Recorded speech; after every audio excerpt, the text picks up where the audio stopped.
have learned in all the processing of how we function as a human being, that our brains do everything. So tonight really is about your brain. We're going to go through a process. As you see on your last page, we're actually going to discuss the brain. Okay? So when I came up with something different to talk about tonight, it really isn't different. The 9 mental skills of successful survival. 9 mental skills. Is writing physical or mental? Both. It's both. If you don't have your mental, you're not going to be able to do your physical, because doesn't one affect the other? So what we talk about here is a different way to approach the way you see your eye. So what we want to know right now is what happens in the brain. Mental skills. When I say mental skills, when we go through each one of these, it's going to seem a little different than some of the things you looked at before. Your attitude. What is your attitude about your writing? It goes through a process that you have the opportunity to compete. Does it feel like an opportunity? Is it something that you have a good attitude about? Or is it something that you worry about? Think about that. How many people in here have a positive attitude about going in a show ring? A couple. And some people have an attitude of worry about it. Is there anything to worry about showing? Yeah. There is what? Failure. What? Failure. Failure. Yes. So your attitude about failure even interferes. Because what is failure? Technically, failure is something to learn from. It's a lesson. So we go through the attitude of how the brain works. And the purpose is to create an excellent way of seeing how you're going to do it. Which regards, it gives you the trainer, the teammates, everybody you're involved with has an attitude.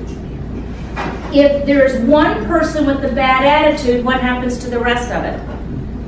Is that like the rotten apple theory? One rotten apple does what to the basket? Spoils it.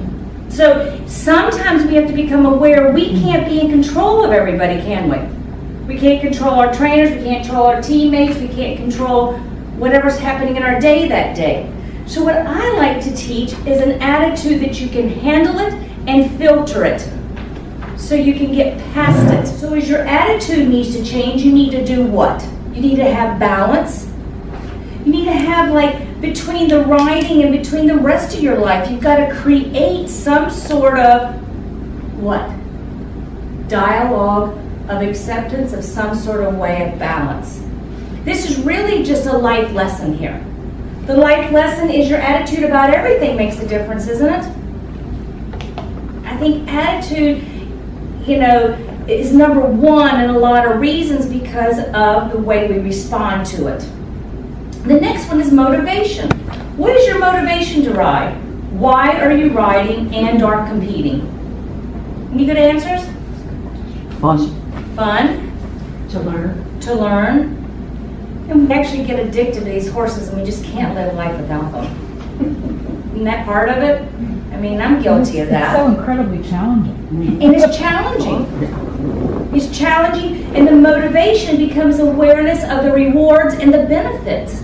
There are benefits. So, motivation to do what? The skill, the joy, and to be able to go after the difficult times, the difficult tasks, and the rewards and benefits of what? Accomplishing them.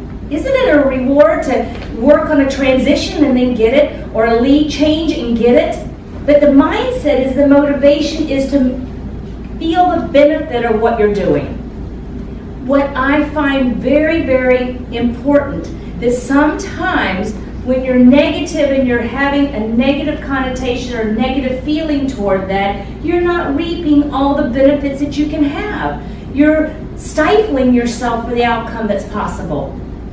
If things are not in alignment, does it affect? Yeah. So the motivation has to be one that to be a successful writer, you need to understand your motivation. 97% of what we do every day is by habit. How many people drove here today? Did y'all park? Did you get out and measure the space to make sure your car would fit? You trusted it? Wow. That's pretty cool. You just do it automatically. So when dressage, one of the things I help people do is to develop that unconscious confidence and that unconscious confidence to ride. So it's an automatic responder. The next is to really develop your goals and your commitment. Setting goals, long-term, short-term, is important for improving, isn't it? If you don't know where you're going, how are you going to get there? We see that Grand Prix rider and we say we want to learn dressage. So I went to speak to Lyndon Gray's group every week this last season. I've done it in the last 4 seasons, every Wednesday morning at 7:30. I am so excited to be here. It was all brand new set of kids. And I said, you know what? I want to learn to ride and I want to do a Grand Prix. So I'm going to get a dressage horse. And I want to do a Grand Prix at Global this year. And everybody laughed at me. And I went, I can't? Really? So I said, can somebody tell me why? This one little girl, she must have been all of 12. The youngest one out of the whole group, she was adorable. She goes, well, because it's hard work and it's not enough time. Your goals and your commitments have to match what is doable, don't they? And sometimes you have to raise the lid a little bit so that it can be a little higher than what you think you can do. If you raise the lid just a little bit, and a little bit more, as you advance to that process, my easy button fell. Wait till I get to the easy button, I'll pick it up now. Because that's the best part of the whole day. In your mindset of the commitment and having that down. How many people have written down their goals for their riding? 1, 2, 3, 4. Okay, let me explain how good that is. Because most of us are visual people. When we talk to ourselves and we're auditory, we're missing some of the connections to what we can do because our brain hasn't picked it up. I had this one wonderful lady come to me, this was years ago, and she says, my trainer told me I need to quit riding. She said, because I'm just not getting it. I'm so unathletic. Oh, great. It gets better. And I'm like sitting in my chair, this is a while ago, so I'm going, really? Really?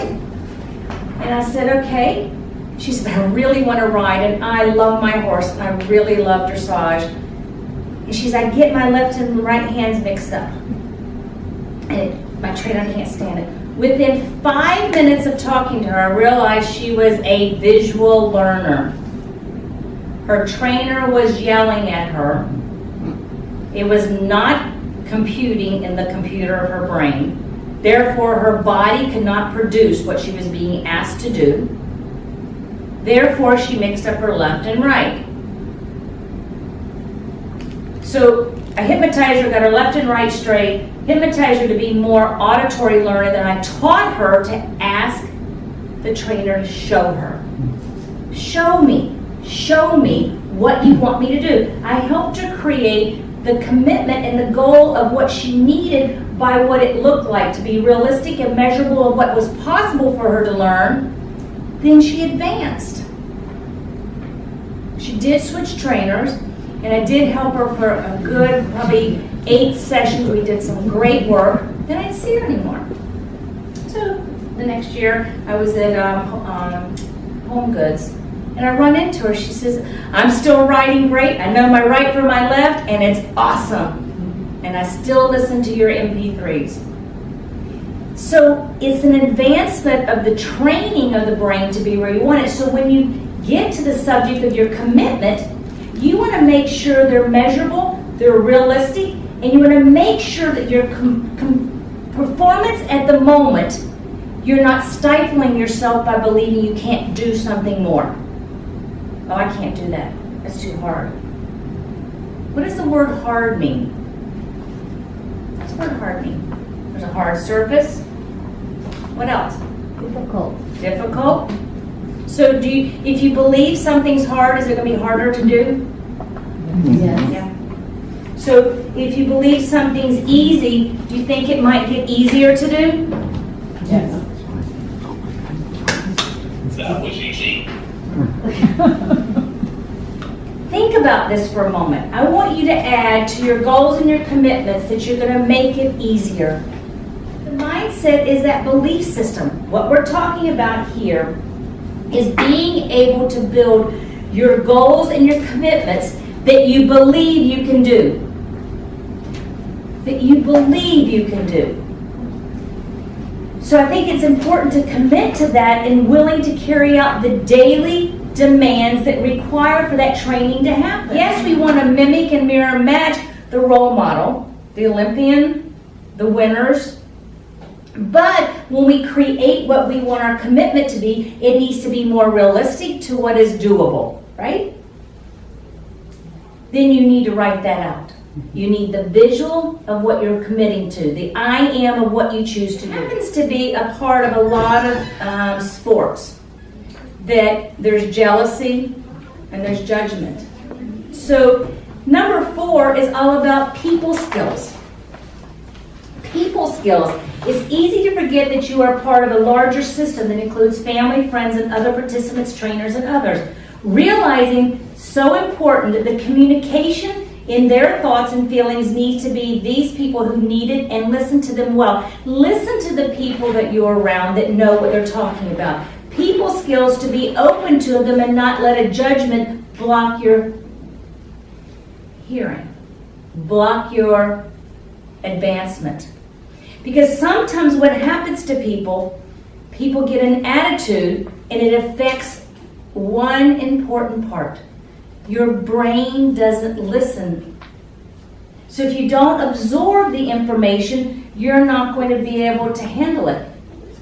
And then the brain, to deal with conflict and other writers and other people that have negativity around, it is a filter system that we place subconsciously.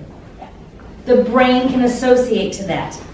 And as we associate, the mind can adjust. So what I teach people is to take away judgment and jealousy out of the equation and see what you need to see by the movement, by the process, not by your opinion of the person.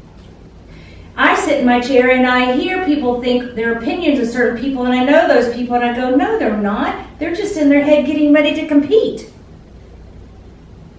You know, when you're focused and you're on task, doesn't mean you're rude and socially unacceptable. Means you're an elite athlete mindset. Means you're working on what you want your outcome to be. Talk to me after the class. Talk to me off the showgrounds. Because they're on task there, they need to be polite. I still think you need to smile and be polite. One lady said to me, yeah, nobody speaks to me at the horse show. I go, well, do you look at them and speak to them? Well, no, they don't look at me first. No, you got to look at them first. And she comes back the next day, everybody was so friendly. They all smiled and were nice to me. I go, yeah, you said hi to them. Isn't that a novel concept? It really is. But the anticipation of the subconscious mind's judgment and processing by habitual habit pattern creates where you have the mindset you have to work on your people skills. It is important to ride and compete and to be good. Another part of the people skills that I like to teach is that if you have a judgment or criticism about the judge, does that help you show better? No, because you're busily stifling your ability to communicate to your horse. Because there's 3 natural laws you need to learn. You are what you think. A thought creates a physical reaction. And your imagination is stronger than knowledge. So important. Do you know what worry is? Anybody worry in this room? I'm sure nobody in this room worries. Nah. What worry is self-hypnosis. You're hypnotizing yourself every time you worry. You take that molehill and what do you make? A mountain. You're in an altered state of consciousness worrying. When you're in an altered state of consciousness, the imagination is stronger than knowledge, so you're making that mountain pretty darn big. And then since it's your voice inside of your head doing it, is it real or imagined to you? It's real. You know, you never tell yourself a lie, do you? Nah. You really believe all that, right? It's a proverbial snowball going down the mountain of worry. So when I tell people, I'm a hypnotherapist, every brain needs another voice, I'm the voice that takes the mountain and makes molehills, doing the same thing you do, but with my voice, with what you want to change. The process then is to realize that every human being that walks the face of this earth has self-preservation. There is not a hypnotist on the face of the earth that can hypnotize somebody for something they do not want. The best writers accept that excitement, anger, and disappointment are human responses. Life events and part of the competitive equestrian experience. That's all part of it. But being aware of your emotions during it is to do what? Become aware of how to neutralize them. To neutralize them so your brain can communicate to your body and have an automatic response through your subconscious mind to communicate privately with your horse and get the movements that you want and to breathe. Breathing is essential. Think of the perception. If you tell yourself that you always do something, are you always going to do it? Yes, because 88% of your brain functions off of words. So to be effective with your emotions is what? Knowing what they are. One day I was doing a phone session with, and she was going to the barn, and so this one particular session she needed to be at the barn to ride, so she decided to get to the barn and do her session before she got out of the car. So she sat in her car and had her session with me. Had a great session. She calls me that night later, texts me, said, "Can you talk for a second?" I said, "Sure." She says, "Laura, I had the best ride I've ever had, and I discovered what I hadn't told you in all our sessions. I'm usually on a business meeting driving to the barn, on a conference call, or something. And I get out of my car and get on my horse with that conference call on my lap. What did that affect? Everything. So the effectiveness of being able to deal effectively with your emotions and creating and figuring out what they are and what's connecting them to the cause and effect. Just so everybody knows here, I'm a hypnotist for one reason. Some of you know my story.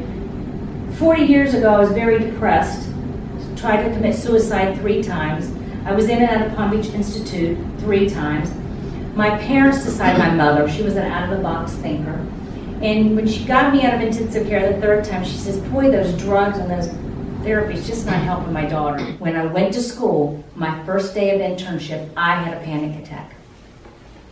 So I laughingly say they kept me after school and hypnotized me. The next day I hypnotized 5 people in a row and I haven't stopped since. I love helping people. I'm in service to helping people find out how their brain works. All of us have this brain. What I'm teaching you here, this core operating system is your hard drive, just like a computer. Your conscious mind is the monitor. And I'm a computer programmer. That's what I do.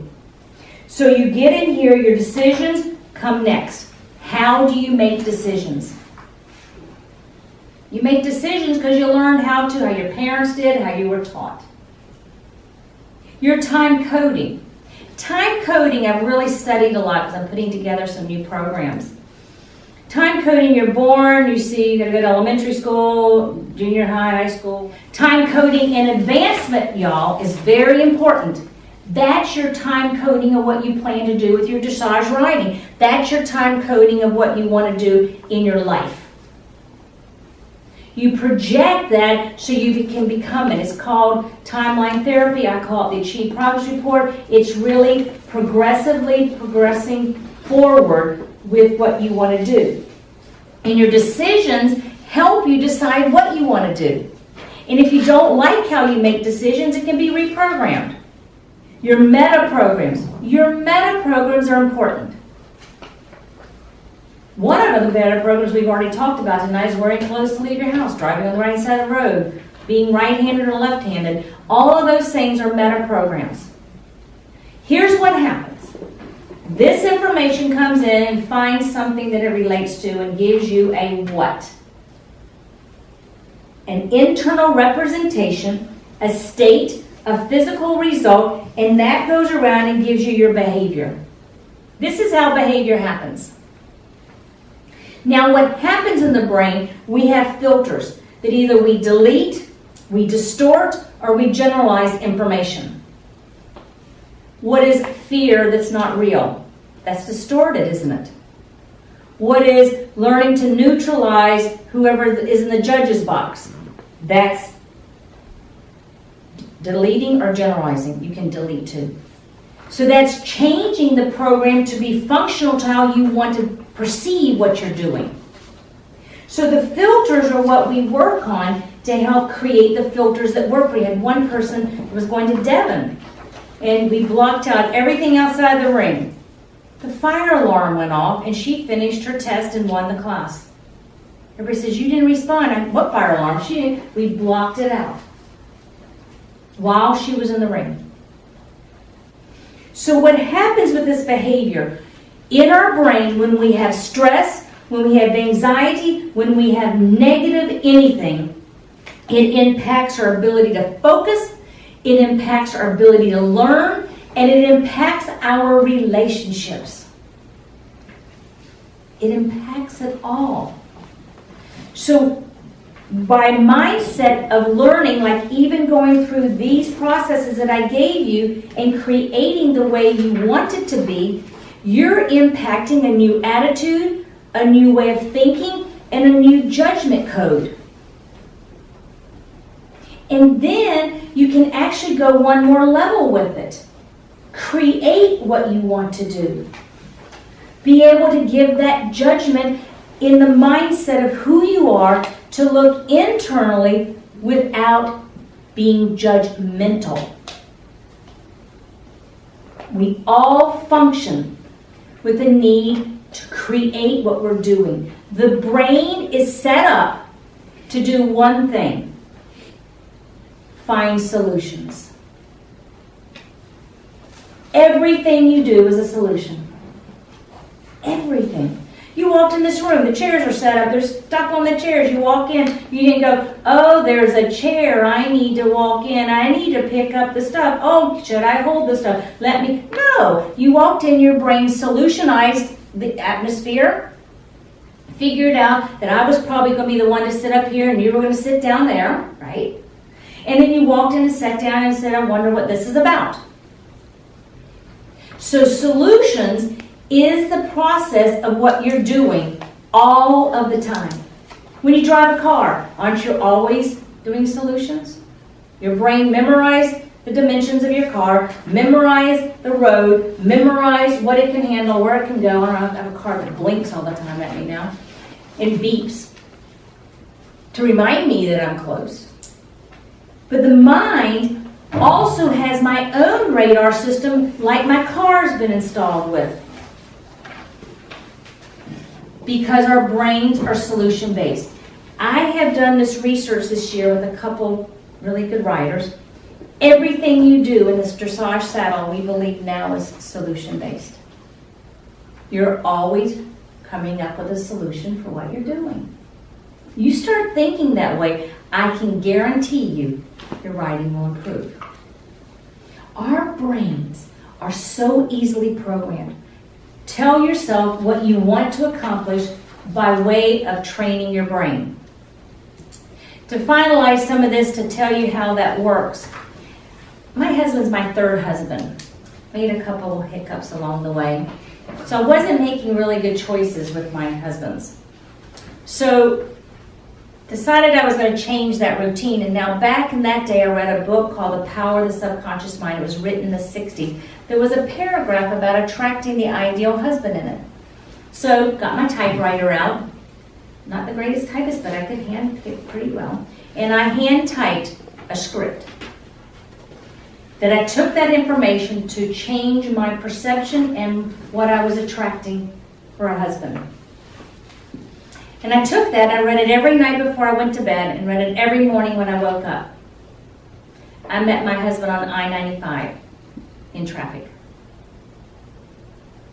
We were weaving in and out, he let me in, I let him in. And we both got off at Oakland Park Boulevard. He pulled up the red light. I was too embarrassed. I kept my window up and I waved. But I took down his license plate number. And at the time, I had roller skating rinks. I had 2 roller skating rinks in Fort Lauderdale that I built and ran. And so I asked the police officer, who drives that 83 Olds? He goes, why do you want to know? I go, that doesn't matter. He's parking illegally in one of my parking lots. He said, yeah, right, Laura. This human being, with all the things that had happened in my life during that time, needed to know he made somebody smile, and it was me. So I called a florist friend of mine, and I sent him a planter, and it says, thanks for making me smile. I never expected to hear from that man, that person. I just wanted a human being to know he made somebody's day. Well, he called the florist shop, and she was a friend of mine. And so we met for a drink where he wanted to meet for a drink because he didn't go to bars to have drinks with women like I did, whatever. But he chose a bar that I knew the owner, so I sure didn't know that.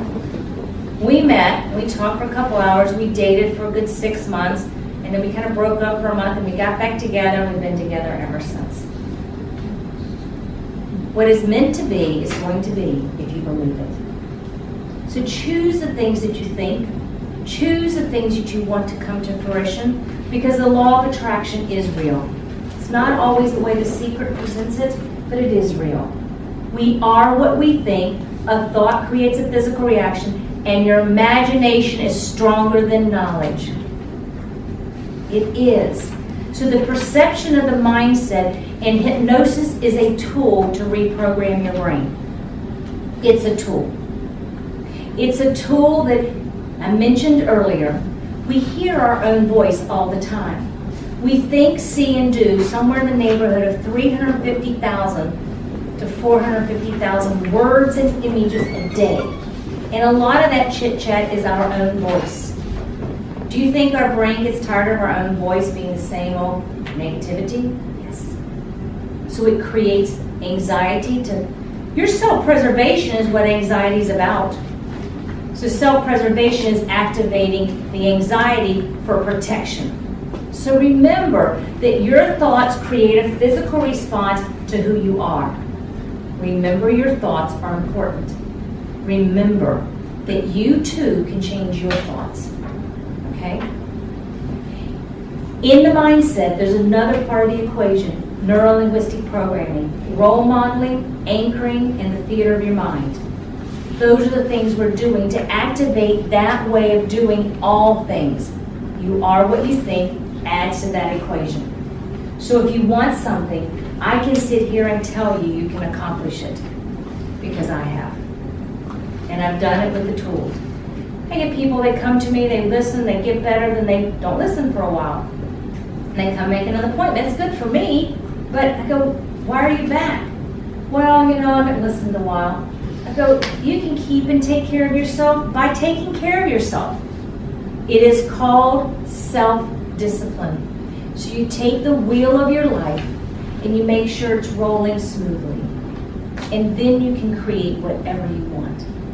We were moving at one time with some different furniture. My husband found an old book of mine, one of my journals. I didn't know he was looking at it by year and thumbing through it. He goes, oh my gosh, you put meeting me in here. You put having kids in here. You put this house in here. I go, yeah, I put everything in there, and it happens. It just does work. So with your writing, you want to be able to project and be able to see what you want to accomplish. The last tidbit that I want to suggest to you tonight is if there is a movement you're working on, y'all, most of y'all, I'm assuming, have a smartphone. Find an image in YouTube of what you want to accomplish and watch it before you go to bed at night and pretend it's you. I can guarantee you, you will be doing it easier, more automatic than you ever thought possible because your brain's going to memorize it and you're going to tell yourself you're doing it. You're hypnotizing yourself. Use the tools. Use the ability to do that. Never focus on your mistakes. If you make a mistake, it's a learning tool. Move past it. What is the opposite of the mistakes? That's what I want you to focus on. The outcome that you want to achieve. And you can do it. Because remember, That was easy. I put an easy button on every horse's neck and on everything everybody does. I used to have one on my dashboard, I have them everywhere. That's the truth. Now, any questions? Somebody's got to have a question. Did I cover everything? Yes. Looking at the image, external events, do you feel that we all have different, okay, well, maybe I'm answering the question because you're saying they're neutral, but based on our own values and beliefs, do we each have different tipping points Yes. for too much stress or too much? Good question. Do we all have our different tipping points for stress and anxiety and different things? They're learned behavior, my dear. The lady that I helped in her business, I helped her, she had a major biking accident, I helped her back to health, getting back on her bike, I helped her with all kinds of stuff over the years. I see her name, I go, oh, she's got, and she's a big businesswoman, I mean, you name it. I helped her children, get in college, I've done, and I'm wondering what she's coming in for now. She sits in my chair, and she says, I have a fear of flying. I said, how come you never told me that before? I could erase that years ago. She says, well, I just figured it was something I couldn't get rid of. Really? I looked at her. She said, well, my mother never got rid of it. What was her programming? And what was she saying? It was getting worse and worse with her traveling. Because she started saying as she was getting older, she was just like her mother, and she didn't want to be just like her mother. I don't want to be like my mom. What is the brain hearing? Be just like your mom. That's what her brain picked up. So her tipping point changed by her belief system. Then her belief system was one that her unconscious mind, her conscious mind wasn't buying into this. Her unconscious mind had the programming.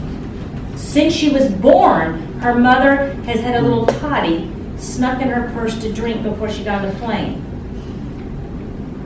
Since she was a child, she remembers that. So what is her programming then? Plain anxiety. Okay? I got rid of it. She said it was kind of the neatest session. She's like that person in her that was like her mother lifted out of her. It was like she separated from it. She got on a plane to Ontario, texted me when she landed. God, it was fun. First time in 54 years for her. So, good question. We all have different tipping points by our learned behavior, by our life experiences, and by what we choose to focus on. One person's definition of stress is different than the next person's. My definition of stress is, okay, what do I need to find a solution for? I don't have a reaction to it. Stress is neutral to me. I figure out a solution for everything.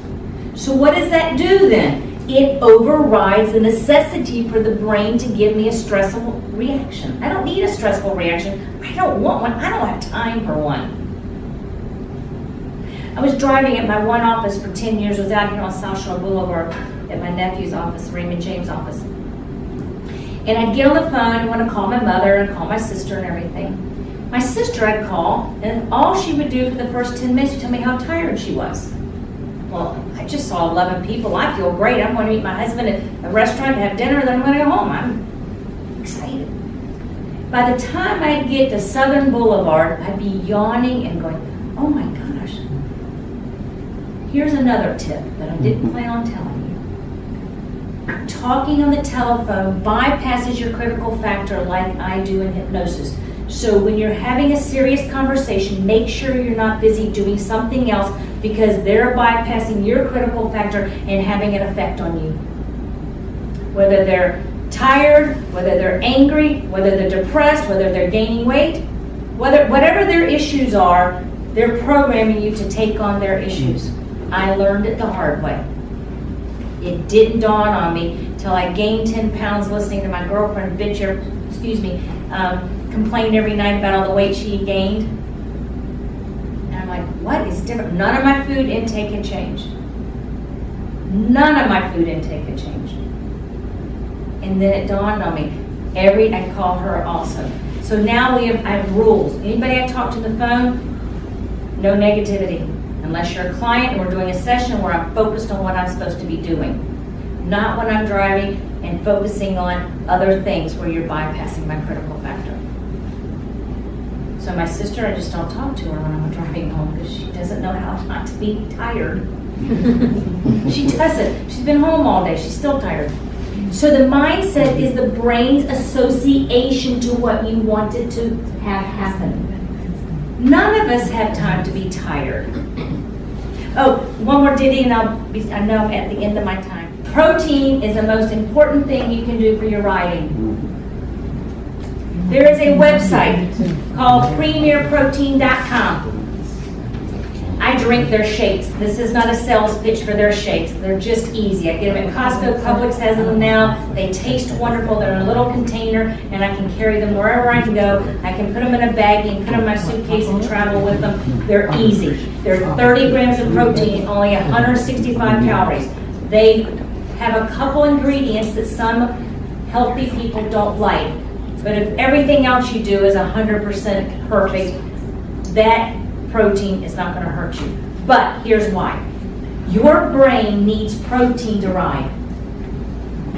Your brain needs protein to ride.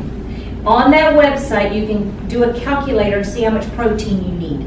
I need 80 grams of protein a day. What was the website again? www.premierprotein.com. I got to tell you, it has changed 90% of my sports people. I had one person here, this was a couple years ago at Global, called me and says, Laura, a big time rider, trainer, rider, everything. They told me the mistakes. I said, okay, what did you have for breakfast? They didn't catch what I was asking. They said, I had a bagel and a cup of coffee. I went, don't call me again. She goes, what? I go, no protein? Did you feed your horse proper food or did you give him a bagel and a Coke? She says, you are a... I go, yeah, probably. Bye. I never expect to hear from her again. That's fine. I'm not here to make you happy. I'm here to make you do your job. That afternoon, she says, I drank my protein and I won my class. I'm telling you, it is so important. It is so important that I have based 90% of the success rate on most people on that belief system. I've gone and learned it from incredible doctors from University of Nevada to nutritionists from Mayo Clinic. I've learned it from the best. Save yourself all that time and just listen. You have to have protein. Now, I suggest the liquid form before you ride shows that it's not heavy in your stomach. I suggest that because you get a larger quantity in your system and it lasts longer. So I drink 30 grams every day at 1 o'clock when I have a full day. So I know that by 7 o'clock to 9, 8 o'clock, I'm still functioning with my brain thinking. My brain has to think. So does yours in the saddle. There's no difference. Yours has got to think in a deeper mindset because you're working it off 88%.